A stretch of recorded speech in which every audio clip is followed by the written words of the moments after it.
Time now for our next panel. Welcome to a powerful and timely conversations, and I think you all can agree that everything today has been timely and necessary and powerful.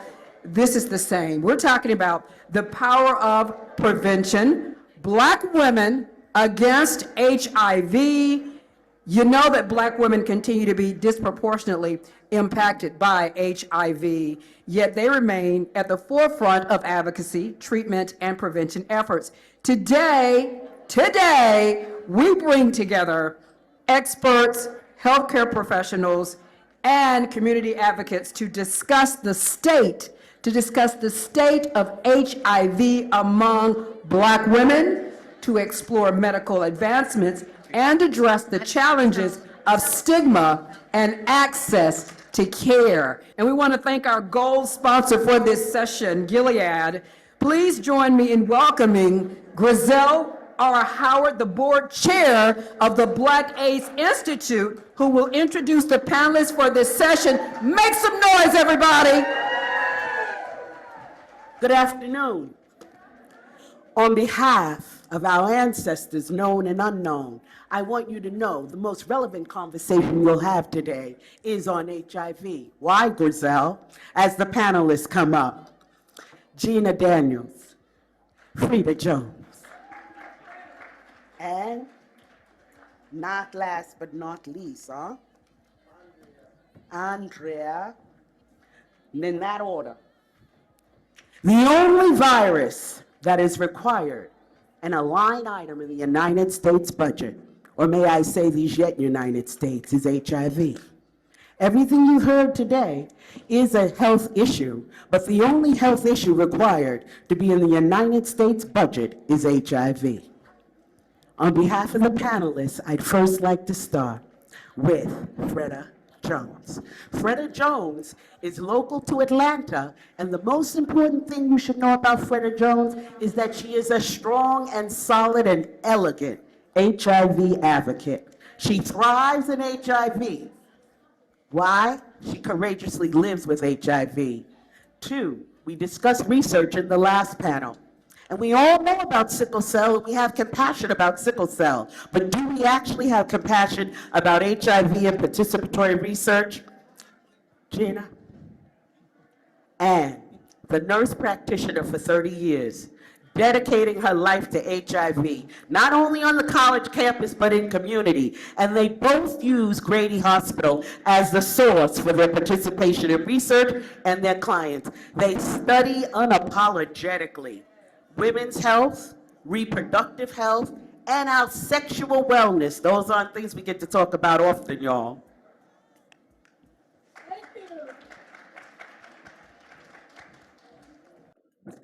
So, we have a question, and the first question we all will answer except for me is, what would you like Black women to know about HIV? And what should we do about HIV? This is the only statistic I'm going to give you. White women can have sex with 800 men before she's actually at risk or exposed to HIV, unless that sex is with IV drug users, meth heads, unprotected sex, swinging, wilding. The young people say they outside, come on inside. Now, Black women are exposed to HIV and other sexually transmitted viruses. 1 in every 5 men she has sex with. Now, isn't that a mess? We already got to deal with our hair at the beach. We can't unzip the black suit, and we can't even get all the sex. But what can we do about it? What would you like Black women to know, Gia? First, I want to start. Okay. All right. First, I want to start by letting people know that the Black woman's body. What about now? All righty. Thank you. So I do want to start by sharing that Black women's bodies are not inherently flawed. There's this misconception that is something wrong with us. Yes, we may have the highest rates of all women. Yes, we may have the highest rates of HIV, highest rates of STIs, other chronic conditions as well, but our body is not inherently flawed. If you don't hear anything else I say today, please realize that your body is not inherently flawed.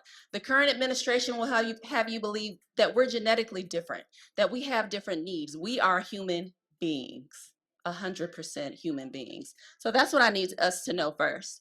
Additionally, yes, we have these statistics, but they're related to social and political determinants of health. They're related to the structure of society and how we are perceived in that society. There are policies out there. You have redlining. Segregation is still very alive and well in the United States, okay? She spoke about that statistic about how likely Black women are to get HIV, to acquire HIV with having sex with a less amount of men. It's because we all live together. You are in your community. And when you're segregated, you stay in that community. So we have to think about that. We also have to think about access to healthcare. We also have to think about racism.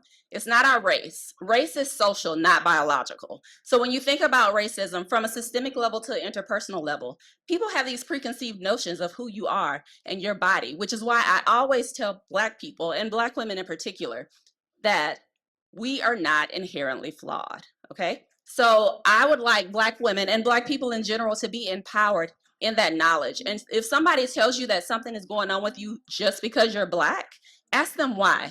Ask them what they mean. Ask what's going on in your world that they feel makes you more susceptible to these issues. Andrea. Good afternoon. Thanks for having me today. So for me, when I think about Black women and HIV, what I want Black women to know is that HIV is preventable, HIV is treatable, and there are options out there. The most important thing I think for Black women is becoming empowered and taking control of your health. We have to come together as a community, collectively, to talk about, we need to have the bold conversations. We need to confront the discrimination. We need to confront the shame that continues to exist in our community. When we talk about how do we prevent HIV, we have prevention strategies out there that's for everyone. It's not just for gay men. It's for everyone. We're all at risk for HIV. Everyone sitting in this room, it doesn't matter what your race is. It doesn't matter what your gender is. It doesn't matter what your sexual orientation is. We're all at risk for HIV. So, but I want Black women to take control, to own what's going on in our community, fighting for our lives. Right now, we have, as she stated earlier, we have tools out there. Our tool bag now has, you can take a pill for prevention. You can get an injectable that's every 2 months for prevention. We have something else in the pipeline that is every 6 months. So twice a year, there's another injection. So the tools are out there. I want Black women to become empowered, educated, and take control of your lives. And we can do that collectively. Freda. Hi, everyone. As a woman with lived experience, what I would like for all women to know is that it's preventable. It does not mean that you have 5, 6, 20 partners. You can have one partner. Lived experience, I was with one partner for 4 years and did not know he had HIV. He knew he had it. So what I would like for you to know is to get tested. Don't be afraid. Don't worry about what she said or he said that, oh no, you don't need to get tested. You only have one partner, or you only married. You're married, you don't have to be tested. Yes, you do. If you're not with your partner 24 hours a day, if you don't know what he had for lunch, you probably don't know who he had for lunch. A lunch break is 30 minutes. A lot of us out here not even doing it for 30 minutes. You get a certain age, give a good 15. So to be honest, keeping it real, we're going to go and get tested. Make that a routine. Don't say, oh, doc, test me for everything. It's sad that we have to say, test me for HIV also. We have to say that. Make it normal to say, test me for HIV also. That's what I would like for Black women to know. Freda. Andrea. Gia. 40 years ago, There was no performance enhancing drug. Mm. Viagra, Cialis. Big Papa was at the house in the lazy boy, scratching his stomach and flicking the TV. There was no super internet highway where 6-year-old and 8-year-olds could see pornography. Pornography has changed everyone's sexual practices, behaviors, and beliefs. At least it's not for fantasy. I would submit to you, HIV is not gay. HIV is black in these yet United States. And if it's black, the only people who can change the trajectory of the virus is black women, unapologetically. Why? We've been the wet nurse for the planet. If you want to be healed, the only ones that can heal you in America are black women.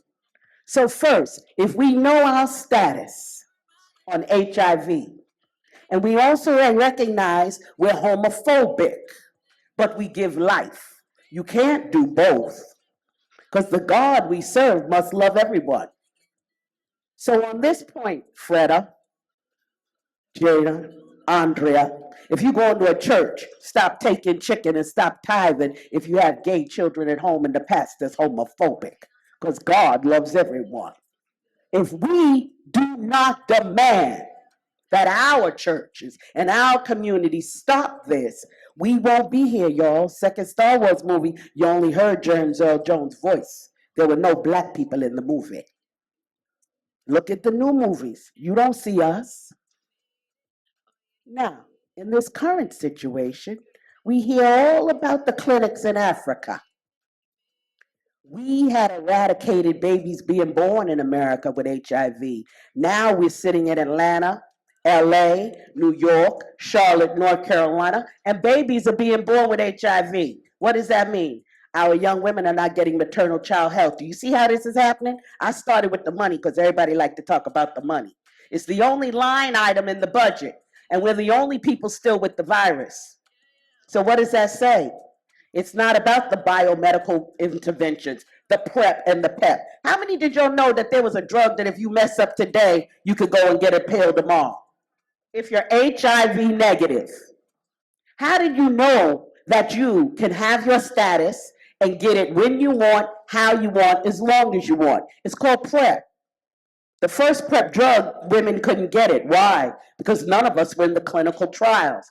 Doc, speak about participatory research, please. Tell them what it is. Absolutely. So it's imperative that we become a part of research. I really need you to not think about, I'm sorry, I don't want to say don't think about the history. Please consider the history of it. But there comes a time where we have to move beyond that to where we participate in these clinical trials. Women weren't able to take PrEP when it first came out because heterosexual women weren't able to take PrEP when it first came out because we weren't included in the trials. If we are not included in the trials, when you go to ask for that medication, they will tell you, no, it's not for you. So you don't have access to that. So those ways of preventing you from acquiring HIV like PrEP and PEP, you won't have access to it if you don't participate in clinical trials. It is very important that we participate.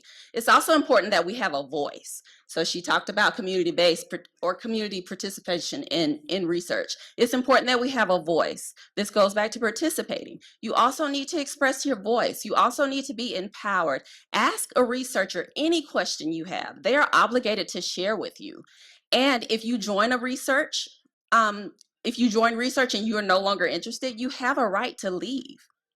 You have options in a research trial. When you join in a clinical trial in research, when you join, it is at your own discretion. You consent and you can remove that at any time. So I want you to feel empowered to at least inquire about research so we can have access to everything that's available to us.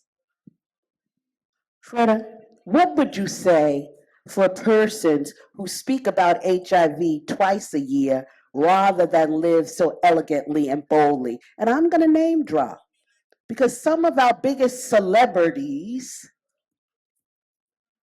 don't speak about the fact that they are thriving with HIV. Celebrities, I'm old enough, look, I come from the hometown of rapper, right? Run DMC and then played in our driveway. When y'all see on these social medias all the guys who died, you're shocked. Or do you immediately say, oh, he was on the down low? There's nothing about the down low. The Black AIDS Institute, along with Oprah Winfrey and a man named J.L. King, he wanted to sell books, y'all. He came back and said all of that wasn't true. Would you want anybody to call you down low? And real talk, men who like men don't want to have sex with women. Real talk. Now, the men who have sex with women in the 21st century, ask yourself this question. How many of them on contract? Stop running to Z. Let's start at A. Because Freda said, if you don't know where he was for lunch, I am HIV negative, heterosexual, and no sexy story in HIV. How did I get in this game? Because I'm a Black feminist, and I know the world thrives on Black women. However, I heard it put this way, Freda. If you can't screw that penis off and put it in your front pocket, you don't know where it is. You're absolutely correct. We're not talking about it. And if we want to talk about what's going on in our community, especially with Black women, we have had at least a 200% increase in syphilis transmission to our babies. So we are seeing syphilis at alarming rates here in Atlanta.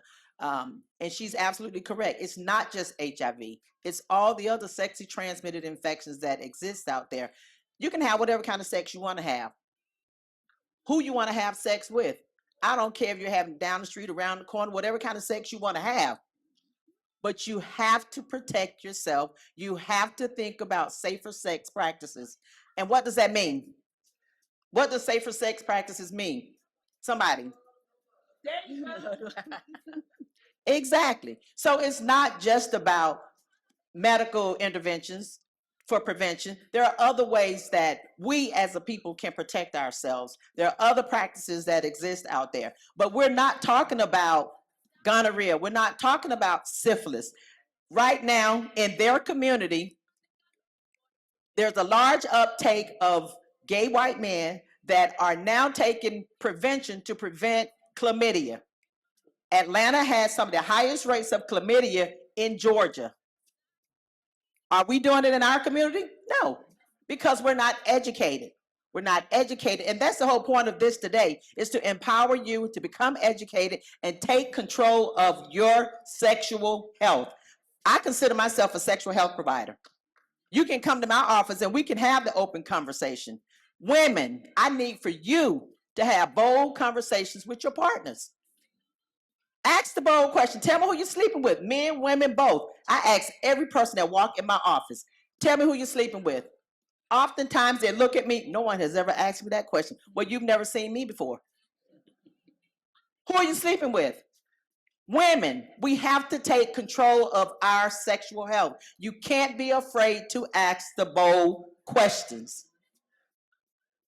Have you had any sexually transmitted infections? And if they can't tell you what their HIV status is, guess what? What's the word? What are we gonna say? No love, no glove.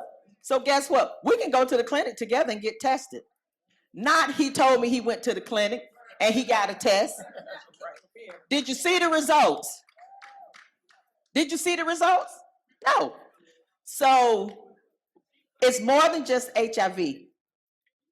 It's all these other sexually transmitted infections out there. Some of them we have a cure for, some of them we don't. But why do we continue to be at the forefront of every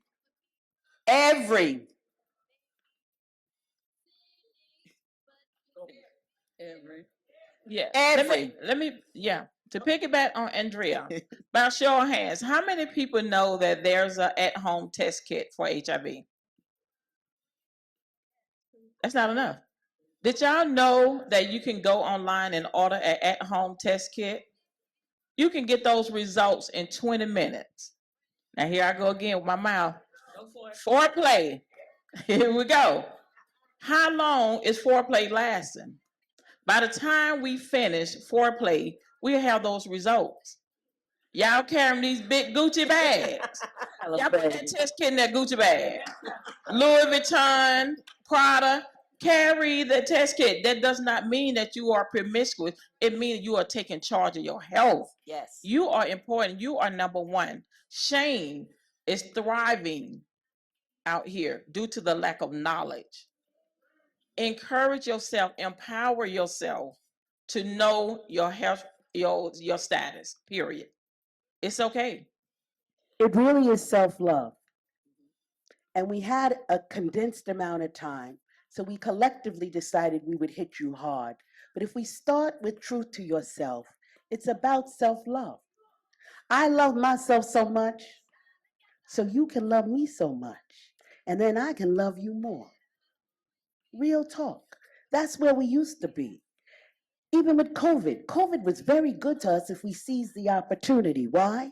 It ripped the scab off the negligence of the healthcare of diverse people. And I love when Gia says we are not flawed and our bodies are not. But I submit to you this, if nature only needed one bird, then we wouldn't have multiple types of birds. If Black people weren't here, the majority population couldn't thrive and live either. So it's not about a fault, but it is about neglect. We do have things that are uniquely nuanced to Black people, not only the sexy melanated skin, but we should all have a field of vision test by 35. So glaucoma doesn't hit you at 65. What is a field of vision test? Field of vision is the map of your eye when it's still young, so the doctor can see as it starts to shrink and change if you need medication. There's so many things. If they ever invite us back, we can just use HIV, give us an hour, and we promise you, you'd be better than your doctor. Why? They are human also. Go with your list. Know the best family history. Baby's mamas. Stop being mad with him. Find out what his grandmama had and his aunt had. Find out. It's not about him paying the money. Find out what diseases and morbidities in the family. Ask if someone killed themselves. Why? Suicide is hereditary. And we were flatlined 30 years ago. There was no mark for Black people killing themselves. So now why have we surpassed the majority culture? And Andre said it best. The majority culture now does not have HIV at the same rate. The government said they're taking the money away in 2030. White men are good. Here's the dagger. 8 is too late. If you are not speaking to your young children about sexual practices, behaviors, and beliefs by 8, and you don't have to say everything, but you have to tell because Jimmy and Buffy and Quanisha and JoJo are telling at school. Real talk. Now, HIV is serious for us. Why? Because we good people. We good Black girls especially. And nobody ever told you to talk about sex. You certainly weren't raised to be confident and love yourself enough to be erotic. And then we've bought into everything on the social media about lack and limitation. 2 things, I ain't never had no problem with men and making money. And so you need not have problems with men either. I was raised in a house where they said, don't wait on them, and they like buses, another one coming. You better talk to your daughters like that. But the music today says the other. If you want to share a man, that's okay. She told you, get the kit. What do I say at BAI? They think I'm lame. I want everybody to get it when they want, as long as they want, how they want, safely. No judgment. Now, speak truth to yourself. How many of y'all got down? You know, this is the Las Vegas of the East, baby. I know what's happening here. Ask the hairstylist. And in closing, no fact from fiction or myth.